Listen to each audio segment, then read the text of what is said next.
Nakalipas na naman ang isang taon. Papalapit na naman ang isa sa mga pinaka-inaantabayan ng film event sa buong Pilipinas, ang Metro Manila Film Festival, na nagsimula pa noong taong 1975. Ang Metro Manila Film Festival ay nagbibigay dangal sa mga napiling mga pelikula at sa mga tauhan nito kada taon, at isa sa mga pinaka-inaabangang karangalan ay ang Best Picture. Noong taong 2012, nakita ang pagtindig ng mga independent films sa industriya. Pero sa sinaunang taon ng MMFF, nakahiwalay ang kategorya ng mga independent film. Sa pagdating lang ng taong 2011, ayon sa rekomendasyon ni Direk Mark Mayley, chairman ng New Wave Film Section, kay MMDA chairman at MMFF overall chair na si Francis N. Tolentino, ay napapasok ang independent film sa kategoryang New Wave. Nagsimula lang ng taong 2012 ang pagpasok ng mga independent film sa Best Picture category. At sa taong 2015, nakita ang kakayahan ng independent film maglabas ng kalidad na pelikula. Bakit ito importante? Bago pa ang pagpasok sa mga film festivals, ang paraan para sa paggawa ng pelikula ay nagsisimula sa paglista ng konsepto, storya at ang pagsulat ng script.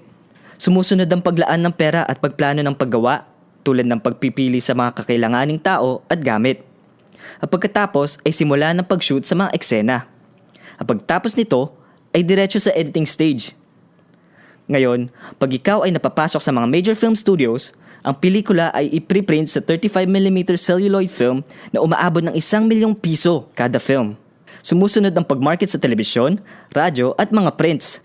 Sumusunod naman ang pagbubook sa mga cinema holders at pagpapalabas ng pelikula sa masa. At pagkatapos ng mga ilang buwan after ng screenings, magsisimula ang mga release ng DVD at mga TV reruns. Kung ikaw naman ay nabibilang sa mga independent films, diretso sa pag-burn ng pelikula sa DVD at pagbubook sa mga cinema holders ng araw ng screening. Dito pa lang pumapasok ang pag-market ng mga independent filmmakers na bumabase lamang sa kanilang kakayahan mag-market online. At simula sa pag-boom ng mga film festivals, dito nakakita ng pagkakataon ng mga independent filmmakers magpasa na kanilang mga gawang pelikula bilang entry. Kung nakakuha ng karangalan at nakakuha ng sapat na pera para sa 35mm celluloid film, ay magpapaprint na at ipapalabas sa mga commercial theaters.